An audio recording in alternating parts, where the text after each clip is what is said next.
Hi hello வணக்கம் நண்பர்களே, நான் உங்கள் தோழி வினு. இது வினுஸ் தமிழ் ஆடியோ நாவல் சேனல்.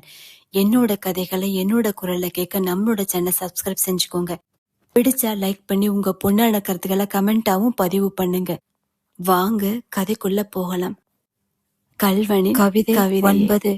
நாட்கள் மாதங்கள் என காலம் உருண்டோடியது. கதிர் நடவடிக்கையில் மாற்றம் இல்லை. ஆனால் மதிக்கும் கலாவுக்கும் அரசல் புரசலாக அவர்கள் விவரம் அறிந்து வேண்டுமென சங்கரி முன் கதிர் புராணம் பாடினர்.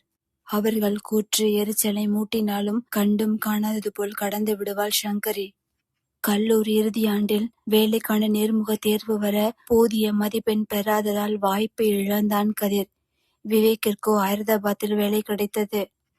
ரொம்ப சந்தோஷம்பா, இந்தா பாயசம் செஞ்சேன் என்று கதிர் அறையில் இருந்த விவேக்கிற்கு சிவகாமி பாயசம் கொடுத்து விட்டு செல்ல, தலை கவிழ்ந்தவாறு பாயசத்தையே பார்த்தானே தவிர அருந்தவில்லை. டேய், இப்ப என்ன ஆச்சுன்னு கடுப்பேத்துன்னு இருக்க என்றான். நான் அந்த வேலைக்கு போகல மச்சான். நாம நம்ம காலேஜ்ல எம்சிஏ போடுவோம். என்க லூசாடா நீ? எனக்கு தெரியும் இந்த வேலை உனக்கு எத்தனை முக்கியம்னு. அதுக்கு நீ எவ்வளவு கஷ்டப்பட்டு படிச்சேன்னு. மச்சான், நம்ம ஃப்ரெண்டுடா, எப்ப வேணும்னாலும் மீட் பண்ணலாம். ஆனா நீ வேலைக்கு போலன்னு வை, உங்க அத்தை, அதான் அந்த பஜாரி, வேற யாருக்காவது கொடுத்துட போது அத பொண்ண. என்னை பத்தி ஒன்னும் கவலைப்படாத. ஆல் தி பெஸ்டா மச்சான் என்று அணைக்க அழுது தீர்த்து விட்டான் விவேக். மச்சான், என்ன மறந்துட மாட்டியே என்க?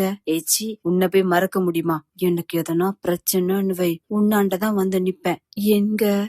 கண்டிப்பாடா, சரி மச்சான் என்று கனத்த இதயத்துடன் பிரியா விடை கொடுத்தான் விவேக். விவேக் சென்றதே கதிருக்கு ஒரு கை செயலிழந்தது போல் ஆயிற்று. பின்னே ஒரு தோழனாக, ஒரு சகோதரனாக, ஒரு நலம் விரும்பியாக, உண்மையில் கதிர் வாழ்க்கையில் அக்கறை கொண்டவர்களில் விவேக்கும் ஒருவனாயிற்றே.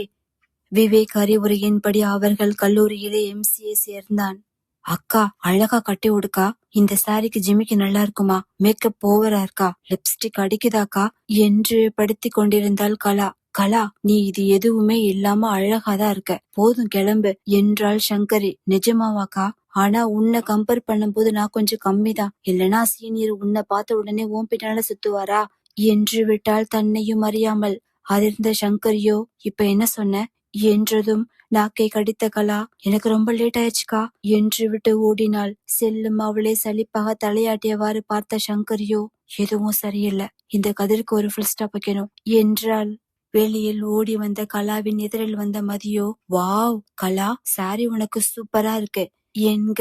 தேங்க்யூ மதி என்றவள், என்ன வண்டி இன்னும் இங்கதான் இருக்கு, சீனியர் காலேஜ் போகலையா என்றாள். சங்கரிகா இன்னும் போகலையே, அதான் கிளம்பிட்டு நகத்தை கடிச்சிட்டு உட்கார்ந்து இருக்கான் என்றாள் மதி. ஐயோ, அக்கா இன்னைக்கு காலேஜ் போக மாட்டா, இன்னைக்கு பெரியப்பா இறந்த நாள் என்றவள். மதி, சீனியர் எங்க டிபார்ட்மெண்ட் லீடர், போகலன்னா பெரிய பிரச்சனையாயிரும், எப்படியாவது பேசி அனுப்பிவிடு, நான் வர்றேன் என்று விட்டு அவள் செல்ல, கலா கூறிய விபரத்தை மதி கதிரிடம் கூறினாள். மனுஷனா பிறந்தா ஒரு நாள் எல்லாரும் சாகத்தானே போறோம், இதுக்கு போய் யாராவது வருத்தப்படுவாங்களா என்றான். அதுக்குதான் படையல் போட்டு சாமி கும்பிட அம்மா போயிருக்காங்கன்னு நினைக்கிறேன், நீ காலேஜ் போ அண்ணா என்று கடினப்பட்டு அனுப்பி வைத்தாள் மதி. மற்ற இரு கல்லூரியிலிருந்து வந்த அனைவரும் குதூகலமாக சுற்றி திரிந்தாலும் கதிர் மட்டும் எதையோ பறி கொடுத்தது போல் சுற்றி கொண்டிருந்தான். கலர் கலரா சிரிச்ச மாதிரி எத்தனை பொண்ணுங்க இருக்குதுங்க, ஆனா மருந்துக்கும் சிரிக்காத அந்த பிசாச பாக்கலனாதான் ஏதோ பெருசா கைய விட்டு போன மாதிரி இருக்கு என்று எண்ணியவாறு வந்தவனின் மீது டொங்கென மோதினாள் கலாவதி. ஏய் பாத்துமா என்று அவள் பின்னால் நோக்கியவன், யாரும் இல்லாமல் இருக்க, நான் யாரையும் காணோம், பின்ன என்னத்துக்கு யாரோ விரட்டுறது போல ஓடி வந்த என்று புருவ முடிச்சுகளுடன் வினவ, அது அது ரொம்ப லேட் ஆச்சுல சீனியர், பஸ் போயிடுச்சுன்னா வெளியே போய் தானே பஸ் பிடிக்கணும், அதான் என்றாள் தடுமாற்றத்துடன். ஆனால் ஏனோ கதிருக்கு அவள் பதில் சரியாக தெரியவில்லை. சரி வா என்றவன் பஸ் நிறுத்தம் அழைத்து செல்ல, அதுவோ சற்று முன்தான் சென்றிருந்தது. என்ன ஸ்டாஃப்ல விட்டுருங்க சீனியர், நான் போயிருவேன் என்க. நானும் வீட்டுக்கு தான் போறேன், ஏறு என்றான். அப்பா பார்த்தா திட்டுவாங்க சீனியர் என்றாள். தெருமுனையிலே விட்டுறேன், அதுக்கு மேல நடந்து போ. அப்படியே பார்த்து எதுவும் கேட்டா நான் சொல்லிக்கிறேன், நீ ஏறு என்றான் கட்டளையாக. என்று தலையாட்டியவள் ஏறி செல்ல அதை ஒரு ஜோடி கண்கள் வன்மமாக பார்த்து கொண்டிருந்தது. அவர்கள் இடம் வந்ததும் தெரு முனையிலேயே கலாவை இறக்கிய கதிர், நீ முன்னால போ, வீட்டுக்குள்ள போனதும் நான் வர்றேன் என்றான். சரி என்று விட்டு அவள் செல்ல வீட்டு கேட்டை அடைந்ததும் தேங்க்ஸ் சீனியர் என்று தலையாட்டி விட்டு உள்ளே சென்றாள். அறைக்குள் வந்த கலா, ஹாய் அக்கா, பூஜை எப்படி நடந்தது? சாரிக்கா, என்னாலதான் கலந்துக்க முடியல என்றாள். நல்லா நடந்தது, பரவாயில்ல. ஆமா, நீ வர்ற ஏன் இவ்ளோ லேட்டு என்றாள். எல்லா ப்ரோக்ராம் முடியவே லேட் ஆயிடுச்சுக்கா. எவ்வளோ ஜாலியா இருந்தது தெரியுமா? செம்ம ஃபன் பண்ணினோம். வேற 2 காலேஜ்ல இருந்து வந்து கூட பார்ட்டிசிபேட் பண்ணாங்க. இருந்தாலும் எங்க காலேஜ அடிச்சுக்கவே முடியாது. அதுவும் நம்ம கதர் சீனியர் கெத்து காட்டினார் தெரியுமா? மத்த காலேஜ் பொண்ணுங்க எல்லாம் வேணும்னே வந்து வந்து அவர்கிட்ட விசாரிச்சுட்டு இருந்தாங்க என்று முடிப்பதற்குள் என்எஃப் கலா என்றவாறு கையை நீட்டி தடுத்த சங்கரி, போய் ஃப்ரெஷ் ஆயிட்டு வா, எவ்வளவு நேரம் இப்படியே நின்னுட்டு இருப்ப என்றதும் குளியலறையில் புகுந்து கொண்டாள் கலா. சற்று நேரத்திற்கு முன் வீட்டினுள் போர் அடிக்க, அதற்கு ஏற்றாற்போல மனமும் குழப்பமாக இருக்க, வெளிக்காட்டை சுவாசிக்க எண்ணி பால்கனி வந்தாள் சங்கரி. வந்தவள் கண்டது தெருமுனையில் கலாவை இறக்கிவிட்ட கதிரைத்தான். மட்டுமல்லாமல் தன் வண்டியில் முன்னால் இருந்து ஏதோ சில பொருட்களை எடுத்து கொடுக்க தலை சூடேற பார்த்து நின்றாள். வேகமாக சென்று கலா பையை சோதனை செய்ய, பொய்க்காமல் ஒற்றை ரோஜா, காதலர் வாழ்த்து அட்டை மற்றும் பிரிக்கப்படாத சிறிய பரிசும் இருந்தது. அவற்றை பார்த்து கொண்டிருக்க குளியலறையிலிருந்து வெளியில் வந்த கலாவோ அதிர்ந்து நின்றாள். 2 கைகளிலும் இருந்த பரிசுகளை உயர்த்தி என்னவென்று வினவ ஓடி வந்து அவள் கையை பற்றியவள், அக்கா, சாரிக்கா, நான் உன்கிட்ட எல்லாத்தையும் சொல்லணும்னு தான் இருந்தேன், ஆனா பயமா இருந்ததுக்கா என்றாள். அம்மா அப்பாக்கு தெரிஞ்சா என்னாகும் தெரியுமா கலா என்றாள். தெரியும்கா, வேணும்னா எங்களுக்கு இதெல்லாம் ஒத்து வராதுன்னு நாளைக்கு திரும்ப கொடுத்துடுறேன் என்று கெஞ்ச அவளை அணைத்து முதுகை தடவியவள், எல்லா ஆம்பளைங்களும் சுயநலவாதிங்க கலா, அவங்க தேவை முடிஞ்ச உடனே விட்டுட்டு போயிருவாங்க. பொண்ணுங்க நாம தான் கவனமா இருக்கணும். சரி விடு, நிம்மதியா தூங்கு, குட் நைட் என்றாள். தேங்க்ஸ்கா என்று விட்டு கண்ணீரை துடைத்தவாறு கலா செல்ல, அப்போது வரை மென் புன்னகை செய்தவாறு நின்றிருந்த சங்கரியோ அப்பரிசு பொருளின் மீது அனல் பார்வையை வீசியவள் நேராக கதிர் வீடு சென்று தட்டினாள். மதி திறக்க, கதிரெங்க என்றாள். அவளோ மேலே என்று சைகை செய்ய வேகமாக மாடிக்கு ஏறினாள். கண்ணாடியில் தலையை சீவி கொண்டிருக்க அருகில் சங்கரியின் பிம்பம் விழுந்தது. பிம்பத்தை பார்த்து புருவம் உயர்த்தியவன், வழக்கமா கனவுலதான வருவ, இன்னைக்கு என்ன கண்ணாடியில வந்து நிக்கிற என்றான். சோ, என்ன கரெக்ட் பண்ண முடியலன்னு ஃபைனலா கலாவை கரெக்ட் பண்ண ட்ரை பண்ற, கரெக்ட் என்றாள். சட்டென அவன் திரும்ப, ஆம், அவள்தான், அவளேதான், மிக அருகில், அதுவும் அவன் அருகில். ஒரு நிமிடம் காட்சி பிழையோ என்று எண்ணி, இல்லை, உண்மைதான் என்று உணர்ந்தவன் ஆங்காங்கு இருந்த உள்ளாடைகளை எடுத்து கட்டிலுக்கு அடியில் வீசியவன் வேகமாக சேரை அவள் முன்னால் இழுத்து போட்டு அவள் என்ன கூறினாள் என்பதையே விடுத்து, உட்காரு சங்கரி, மதிய டீ காஃபி ஏதாவது போட சொல்லவா என்றான். எக்ஸ்கியூஸ் மீ, நான் சொன்னது உன் காதுல விழுந்ததா இல்லையா? என் தங்கச்சி கிட்ட தூரமாவே இரு, அதுதான் உனக்கு நல்லது. மறுபடியும் அவளை உன்னோட பார்த்தேன், அப்புறம் நான் என்ன செய்வேன்னு எனக்கே தெரியாது என்றாள். என்ன சொல்ற, எனக்கு ஒன்னும் புரியல என்றான். ஆஹா, நல்லா ஆக்ட் பண்ற. யாருக்கும் தெரியாம திருட்டுத்தனமா தெருமுனையில இறக்கி விட்டா எங்களுக்கு தெரியாதோ என்க லேசாக புரிந்தது. மட்டுமல்லாமல் அவள் தவறாக புரிந்து கொண்டிருக்கிறாள் என்று உணர்ந்தவன், ஏய் சி, கலாவும் மதுவை போல எனக்கு குட்டி தங்கச்சிதான் என்ற நொடி சங்கரியின் கரம் கதிரின் கன்னத்தில் பதிந்திருந்தது. பண்றதெல்லாம் பண்ணிட்டு தங்கச்சின்னு சொல்லி நியாயப்படுத்துறியா பொறுக்கி என்று முடிக்க, ஏய் என்றவாறு அவன் கையை ஓங்க, கதிர் வேண்டாம்பா என்றார் சிவகாமி. அன்னையை கண்டதும் தலையை கவிழ்ந்தவாறு கதிர் நிற்க, நீ போய் வெளியே இருப்பா என்றார். அம்மா, நான் என்று கூற முற்பட, நீ போய் வெளியே நில்லுன்னு சொன்னேன் கதிர் என்றார் மீண்டும் அழுத்தமாக. சங்கரியை முறைத்தவாறே கதிர் செல்ல, வாமா இப்படி உட்காரு என்றார் சிவகாமி. என்னதான் தன்னை தைரியமாக காட்டிக்கொண்டாலும் அவன் அன்னையின் முன் அடித்ததை எண்ணி சங்கோஜமாக உணர்ந்தவள் சிவகாமியின் அன்பான அணுகுமுறையினை கண்டு அதிர்ந்தே போனாள். கதிருக்கு 10 வயசு இருக்கும். அவன் அப்பா தவறும்போது கல்லு மாதிரி இருப்பாங்க. கோவம் சட்டுன்னு வரும். அதுவும் வெளியில மட்டும்தான். வீட்டுக்குள்ள அவரை போல நல்ல புருஷனையோ நல்ல தகப்பனையோ பார்க்கவே முடியாது. அவர்ல பாதி தைரியம் கூட கதிருக்கு கிடையாது. அவர் எப்படி செத்தார்னு உனக்கு தெரியுமா? நெஞ்சு லேசா வலிக்குதுன்னு ஸ்டேஷன்ல சொல்லிட்டு ஹாஸ்பிட்டல் போயிருக்காரு. வழியில ஒரு பொண்ணு பஸ் ஸ்டாப்ல தனியா நிக்கிறத பார்த்து வீட்டுக்கு போய் அவளை விட்டுட்டு போயிருக்காரு. போனவரு பொணமாதான் வந்தாரு. கொஞ்ச நேரத்துக்கு முன்னால வந்திருந்தா காப்பாத்திருக்கலாம்னு சொன்னாங்க. அது கூட மறுநாள் பேப்பர்ல பார்த்துட்டு அம்மா அப்பாவோட அந்த பொண்ணு வந்து அழும்போதுதான் எங்களுக்கே தெரியும். அப்படிப்பட்டவருக்கு பிறந்த என் புள்ள தப்பு செய்ய மாட்டான்ற நம்பிக்கை எனக்கு இருக்கு. உன்னை அவனுக்கு பிடிக்கும்னு எனக்கு முன்னாலே தெரியும். ஆனா அவனை உனக்கு பிடிக்காதுன்னு எனக்கு தெரியாதுமா. தெரிஞ்சா முதலியே சொல்லி நிறுத்திருப்பேன். இனி அவன் உன்னை தொந்தரவு செய்ய மாட்டான் என்றவர். கதிர் என்று கத்தி அழைக்க, சத்தியம் செய், இனி சங்கரியை தொந்தரவு செய்ய மாட்டேன்னு என்றார். மா என்ன சத்தியங்கி தின்னுட்டு விடுங்க, நான் பாத்துக்கிறேன் என்க அவன் கையை எடுத்து தன் சிரசில் வைத்தவர், என் மேல சத்தியமா என் பையன் உன் பின்னால சுத்த மாட்டாமா என்றார். சங்கரியோ தலையசைத்து விட்டு மெதுவாக நகர, கதிரோ விறுவிறுவென பின்வாசல் சென்று அமர்ந்து கொண்டான். அவன் பின்னால் வந்த சிவகாமியோ, அந்த பொண்ணை பத்தி கேள்விப்பட்டிருக்கேன் கதிர். அதுவும் இளம் வயசுலயே அப்பா இழந்துருச்சான். அம்மா வேற கல்யாணம் செஞ்சுக்கிட்டாங்களாம். வயசு பொண்ணு. அப்பா இடத்துல அவளால வேற ஒருத்தனை வச்சு பார்க்க முடியாம யார்கிட்டையும் சொல்லாம கொள்ளாம இங்க வந்திருக்கும்னா அது மனசுல எவ்வளவு இருந்திருக்கும். இந்த உலகத்துல அவங்களுக்கு ஏத்தா போல எல்லாருக்கும் கவலையும் இருக்கும், கஷ்டமும் இருக்கும் கதிர். ஆனா நாம அவங்கள நம்ம இஷ்டத்துக்கு மாத்தணும்னு நினைக்கிறது தவறுப்பா. கவனிச்சேன். கொஞ்ச நாளா நீ குடிக்கல, தேவையில்லாம ஊர் சுத்தல. அம்மா சத்தியம் செய்யறேன் கதிர், படிச்சு நல்ல வேலைக்கு மட்டும் போ.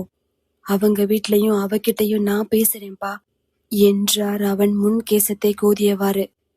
அதெல்லாம் ஒன்னும் தேவையில்லை. அந்த அம்மா பெரிய உலக அழகி. அவ இல்லனா உடனே வருத்தப்படுறதுக்கு பீட. அது சிரிச்சு என்னைக்காவது பாத்திருக்கியாமா? சிரிக்கவே சிரிக்காது. பிசாசு எப்ப பாரு மூஞ்ச உருன்னு வச்சிருக்குது. இதெல்லாம் நம்ம குடும்பத்துக்கு செட்டே ஆகாது சிவகாமி. நானே ரிஜெக்ட் பண்ணலான்னு தான் இருந்தேன். நீதான் ஒரு சத்தியத்தை வேஸ்ட் பண்ணிட்ட எங்க. ஐயோ எங்க மூஞ்ச காட்டு. டே, உன்னை பத்தியும் அம்மாவுக்கு நல்லா தெரியும். அம்மா மேல சத்தியம் பண்ணிருக்க.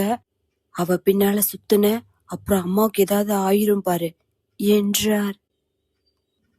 கவிதை 10. அடுத்து வந்த நாட்களில் அன்னையின் ஆணைப்படி சங்கரியை பார்ப்பதையும் பின் தொடர்வதையும் தவிர்த்திருந்தான் கதிர். ஆனால் அனிச்சையாக கண்கள் அவள் அறை பால்கனிக்கு செல்வதையும், அவள் வீட்டில் இருக்கிறாளா, ஸ்கூட்டி இருக்கிறதா என்று பார்ப்பதை மட்டும் தவிர்க்க முடியவில்லை. அதனாலேயே கவனத்தை திசை திருப்ப மதியை கல்லூரியில் விட்டு அழைத்து வரும் வழக்கத்தை கொண்டிருந்தான். ஏய் குட்டி பிசாசே, வர்றியா இல்லையா என்று ஹார்ன் அடித்து கத்த, அதே நேரம் கலா சீக்கிரம் லேட் ஆகுது என்று சத்தம் எழுப்பினாள் சங்கரி. என்ன பிசாசு சவுண்டு பின்னால கேக்குது, இந்நேரம் அது காலேஜில் இருக்கணுமே என்று எண்ணியவன், ஃபாலோ தான் பண்ணக்கூடாது, திரும்பி பார்க்க கூடாது, கண்ணாடி வழியா பார்க்க கூடாதுன்னு சத்தியம் செய்யலையே என்றவன் பைக்கு கண்ணாடியை சரி செய்வது போல் பார்க்க, சங்கரியோ தலையை உயர்த்தி பூணிட்டு இருந்தாள். டிஷ்யூ காட்டன் புடவை, லைட் மேக்கப் மற்றும் பெரிய காதணி, சதா விரித்த தலையும் அணிகலன்கள் எதுவும் இல்லாமல் அவளை கண்டவன் முதன்முறை இந்த தோற்றத்தில் பார்க்கிறான். பார்த்தவனின் கண்கள் கண்ணாடியிலே நிலை குத்தி நிற்க, ஹாப்பி பர்த்டேக்கா என்றாள் மதி. தேங்க்ஸ் மதி. என்க கோவிலுக்காக்கா என்றாள். ஆமா, ஈவினிங் பக்கத்து காஃபி ஷாப்ல கேக் கட் பண்றோம், கண்டிப்பா வந்துரு என்றாள். கண்டிப்பாக்கா என்றவாறு வண்டியில் அமர்ந்தவள், போதுமாடா அண்ணா, ஜொல்லு வழியுது, தொடச்சுக்கோ, அம்மாவும் அவங்களும் கண்டுபிடிக்கிறதுக்குள்ள கிளம்பு என்றாள். ஏமதி, நம்ம வீடு என்னாச்சு? அது என்ன காஃபி ஷாப்ல போய் கேக் கட் பண்ணுது அந்த பிசாசு என்றான். சங்கரி அக்கா ஃப்ரெண்ட்ஸ் எல்லாம் வர்றாங்களாம். அப்புறம் அந்த அண்ணா கிருஷ்ணா அவங்க ஃபேமிலியும் வர்றாங்களாம், அதான் என்றாள். கிருஷ்ணாவா? வந்துருவானே, அவனுக்கெல்லாம் துபாய் என்ன பின்வாசலையா இருக்கு, எதனா வந்துடக்கூடாதே, ஓடி வந்துடுறான் ஒட்ட பைய என்றெண்ணினான். என்னடா அண்ணா, ஏதோ கருகிற ஸ்மெல் வருது என்க வண்டியை நிறுத்தியவன், ரொம்ப பேசுற, இதுக்கு மேல நீ பஸ்ல போ என்றான். அண்ணா என்று மதி விழிக்க, அப்போ வந்தோமா அந்த பிசாச பத்தி அப்டேட் பண்ணோமான்னு கம்முன்னு வரணும். அத விட்டுட்டு கருகுது தீயுதுன்னு சொல்லிட்டு இருந்த பாதியில இறக்கி விட்டுருவேன் என்றான். மாலை வேளையில் நகத்தை கடித்தவர் அமர்ந்திருந்த கதிர் இப்போ கேக் கட் பண்ணிருப்பான். முதல்ல அவனுக்கு தான் ஊட்டிருப்பான். வாங்கி அவனும் ஊட்டிருப்பான். கடவுளே அந்த கேக் எக்ஸ்பயர் ஆனதா இருக்கணும். பின்னால டோர் ஓபன் ஆகி 2 பேரும் ஹாஸ்பிட்டல் அட்மிட் ஆகணும் என்றவன் இல்ல அவனுக்கு மட்டும் ஆகட்டும். அந்த பிசாசுக்கு எனக்கு பர்த்டே, அதனால புழைச்சு போட்டோம் என்று விஸ்வாமித்திரர் போல் சாபமிட்டவன் கற்பனையிலே கோட்டை கட்டி கொண்டிருந்தான். கொஞ்ச நாட்களாக இப்படிதான் கற்பனையிலே வாழ்கிறான். செமஸ்டர் வந்துருச்சு. அந்த பிசாசு நைட்டு ஃபுல்லா படிக்கும். அதுவும் முன்னால முடிய விரலால சுத்திக்கிட்டே படிக்கும். எழுதும் போது உதடி ஏன் அப்படி போகுமோ தெரியல அவளுக்கு. பென்சில 2 விரலுக்கு இடையில வச்சு ஆட்டிட்டே இருப்பா என்றவன் அவளை மறக்கிறேன் மறக்கிறேன் என்று நினைத்து கொண்டிருந்தானே தவிர மறக்கவில்லை. மறக்கவும் முடியவில்லை. சமயங்களில் என்ன புடிச்ச இந்த பிட விட்டு தொலைய மாட்டேங்குது என்று ஆற்றாமையில் திட்டு வேறு. இரவு உடை மாற்றிவிட்டு உறங்க சென்ற சங்கரியின் காதில் மொபைல் வைப்ரேட் செய்வது போல் சத்தம் கேட்க அது கலாவின் கல்லூரி பையிலிருந்துதான் வருகிறது என்றுணர்ந்தவள் எடுத்து பார்க்க ஒருவருக்கொருவர் தோளின் மீது கை போட்டவாறு ஒரு ஆடவனும் கலாவும் நிற்கும் புகைப்படத்துடன் கால் வந்து கொண்டிருந்தது. அறைக்குள் வந்த கலாவை சங்கரி முறைக்க, அக்கா அடுத்தவங்க பொருளை எடுக்கிறது தப்புன்னு தெரியாதா? என்னைக்காவது நான் உங்க பேக நோண்டிருக்கேனா என்று மொபைலை கலா வாங்க முற்பட, யாரு கலா இவன் என்றாள் சங்கரி. என் காலேஜ்ல படிக்கிறவர் தான். படிப்பு முடிஞ்சதும் அம்மா அப்பா கிட்ட பேசுறேன்னு சொல்லிருக்காரு. சொல்ல போனா அப்பாவுக்கு எங்க குடும்பத்தை நல்லா தெரியும். 8 மாசத்துக்கு முன்னால கூட ஃபேமிலியா ஜாதகம் பார்க்க வந்தாங்களே என்றாள். 8 மாசம் முன்னாலேயா என்று யோசித்தவள், அப்போ அந்த ரோஸ் கிரீட்டிங் கார்டு உனக்கு கதிர் கொடுக்கலையா என்க. சீனியரா? பைத்தியமாக்கா நீ? அவரை போய் எப்படி? சொல்ல போனா வீட்டுல நீ டார்ச்சர் பண்றத போலதான் காலேஜ்ல அவரும் பண்றாரு. தேவையில்லாம ஏன் இங்க சுத்திட்டு இருக்க? கிளாஸ்க்கு போ. ஏன் ஓயாம கேண்டீன் வர்ற? ஏன் காலேஜ் பஸ் யூஸ் பண்ண மாட்டேன்னு டார்ச்சர் பண்றாரு என்றாள். நெற்றியை பற்றியவாறு கட்டிலில் அமர்ந்தவள் அன்று நடந்ததை கலாவிடம் கூற, அடிச்சியாக்கா? சீனியர் உன்னை சும்மாவா விட்டாரு? உன்கிட்ட மட்டும்தான் அவர் சாஃப்ட் சைட காட்டுறாரு. ஏதாவது என்கிட்ட கேட்டதானே உண்மையை சொல்ல முடியும். நீயா உன்னை யோசிச்சு உன் இஷ்டத்துக்கு முடிவெடுக்கிற. சீனியர் நீ நினைக்கிறது போல ஆளு இல்லக்கா. என் காலேஜ்ல சொல்ல போனா என் கிளாஸ்ல எத்தனை பொண்ணுங்க அவரை பார்த்து ஃபிளர்ட் பண்றாங்க தெரியுமா? அவர் உரிமையா என்கிட்ட பேசுறத வச்சு எத்தனை பொண்ணுங்க என்ன பிரின்சஸ் ட்ரீட் பண்றாங்க தெரியுமா? அவர் எனக்கு அட்வைஸ் பண்ணும் போதெல்லாம் நீயும் மதியும் ஒண்ணுன்னு தான்க்கா சொல்லுவாரு என்று சங்கரி கையை பற்றியவள், நீ ஜஸ்ட் அவரை பார்த்து சாரி மட்டும் சொல்லு, அவர் எல்லாத்தையும் மறந்துடுவார்க்கா என்றாள். எனிவே நான் அன்னைக்கு அடிச்சது தப்புதான். அதுவும் அவன் அம்மா முன்னால. நிச்சயம் சாரி கேட்பேன் என்றாள். மறுநாள், ஏய் குட்டி பிசாசே வந்து தொலை. முதல்ல இது காலேஜ் முடிஞ்சது கட்டி கொடுத்தோன்னு இல்ல ஹாஸ்டல்ல பார்த்து சேர்த்துடணும். எனக்கு இருக்க பிரச்சனைல இது டார்ச்சர் தாங்க முடியல என்றவாறு பைக் கண்ணாடியை பார்த்து தலையை கோதி கொண்டிருக்க தயக்கமாக அவன் பின்னால் வந்து நின்ற சங்கரியோ அவன் கவனத்தை ஈர்க்க என்று செருமினாள். திரும்பி மிக அருகில் அவளை கண்டவன், என்ன இந்த பிசாசுக்கு பேய் பிடிச்சிச்சா என்ன? நம்மளாண்ட வந்து நிக்குது என்று எண்ணியவரை முறைத்து விட்டு திரும்பி கொண்டான். சாரி, அன்னைக்கு நான் தான் தப்பா புரிஞ்சுட்டு இருந்திருக்கேன். நீங்க கலாவுக்கு ஹெல்ப் தான் பண்ணிருக்கீங்க. இருந்தாலும் நான் அடிச்சிருக்க கூடாது என்று திக்கி திணறி அவள் கூறி முடித்த அடுத்த நொடி பலார் என்று அவள் கன்னத்தில் ஒரு அறை விழுந்தது. நொடியில் அவள் கண்களில் நீரை நிரப்பியது அதன் வழி.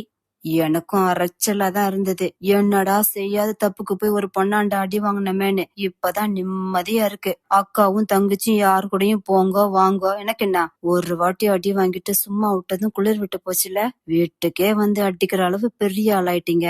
இதோ பார், இனி எதனா என் மேல கைய வச்சேன்னு வை, மூஞ்ச பேத்துருவேன் பா என்றவன் ஒரு அடிக்க பொல பொலன்னு கண்ணீர் வடிக்குது. வாயை மட்டும் கேளு, மெட்ராஸ்ல இருந்து துபாய் வரைக்கும் நீளுது என்று விட்டு வந்த மதியை அழைத்து கொண்டு சென்றான்.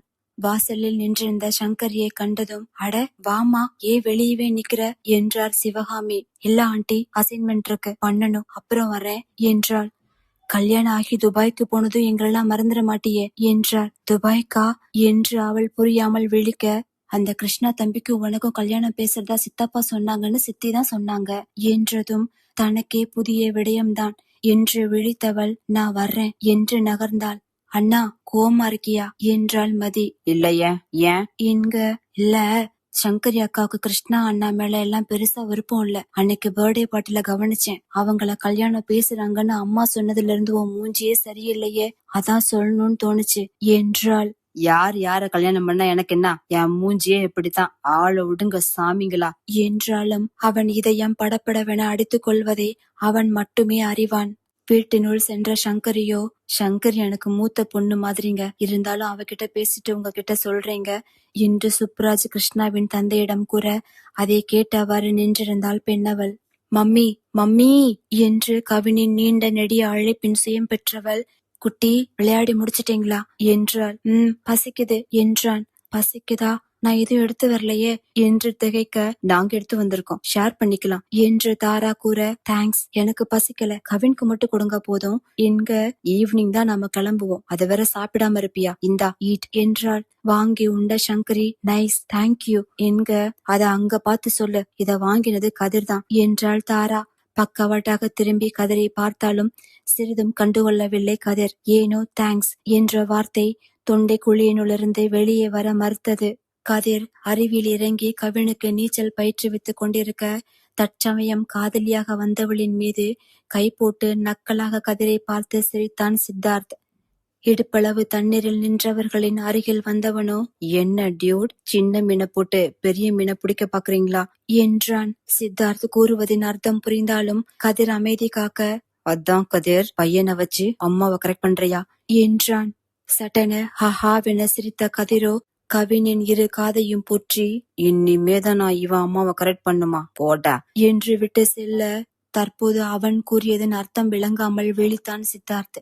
இரவு பாரில் அமர்ந்து கதிர் மது அறிந்து கொண்டிருங்க, விரல்களை விரித்தவாறு அவன் முகத்தின் முன் ஒரு கை வர திரும்பி நோக்கினான். சங்கரிதான். கையை நீட்டியவர் நிற்க, புருவம் சுருக்கி பார்த்தவன், இந்த பழக்கம் வேறையா என்றவன் தன் கையில் இருந்த கிளாஸை காட்டி, எச்சில்மா, எனக்கு வேண்டாமா என்றவன் திரும்பி, இவளுக்கும் ஊத்துங்க என்றான். ட்ரிங்க்ஸா? சீ, எனக்கு வேண்டாம் ப்ளீஸ் என்று பார்மேனை நோக்கி கூற, பின்ன எதுக்கு என்கிட்ட கை நீட்டின என்றான். போதும் ஜோக் பண்ணது கதிர், கடந்து போனது கடந்து போனதாகவே இருக்கட்டும், நம்மள ஒருத்தர் நல்லா தெரியும், அப்புறம் தெரியாதவங்க போல நடந்துக்கணும். ஒரு நாள்ல தாரா மேம் கேட்டாங்க, உங்க 2 பேருக்கும் முன்னாலே தெரியுமான்னு. எனக்கும் தெரியும், இப்ப எதுவும் முன்னால மாதிரி இல்ல, வீணா ஏன் முறைச்சுக்கிட்டு, அதான் ஃப்ரெண்ட் என்றால் மீண்டும் கை நீட்டி. சரியா சொன்ன, எதுவுமே பழைய மாதிரி இல்லன்னு, நானும் பழைய கதிர் இல்ல என்று அவள் முகத்தின் அருகில் வந்தவன், நான் மோர் தென் ஃப்ரெண்ட்ஷிப் எதிர்பார்ப்பேனே, ஓகே ஃபார் யூ? ஓகேனா சொல்லு, ஒரு கை 2 கை இல்ல, மொத்தமாவே தர்றேன் என்றான் ஒற்றை கண்ணை அடித்து. அவளோ பொறுக்கி என்க, வேணாமா அப்பப்போ என்றவன், வந்துட்டா கை நிட்டுட்டு ஃப்ரெண்டுன்னு. ஃப்ரெண்டுனா என்னன்னு தெரியுமாடி, கஷ்ட காலம் வந்தாலும் கைவிடாம நம்ம கூடயே நிப்பாங்க பாரு, அவங்கதான் ஃப்ரெண்டு. உயிரோட புதைச்சிட்டு போறவங்களுக்கு பேரு ஃப்ரெண்டு கிடையாது, என்ன பேர் தெரியுமா, காதலி. மனசாட்சியே இல்லாம முதுகுல குத்திட்டு போவாங்க பாரு, அவங்களுக்கு பேர் என்ன தெரியுமா, லவ்வர். உங்க மூஞ்சில எல்லாம் முழிக்க கூடாது தன்னடி, தனியா வந்து தலைமறைவா வாழ்ந்துட்டு இருக்கேன், அங்கேயும் வந்து ஃப்ரெண்டுன்னு மறுபடியும் பிடிக்க பாக்குது ஏழரை.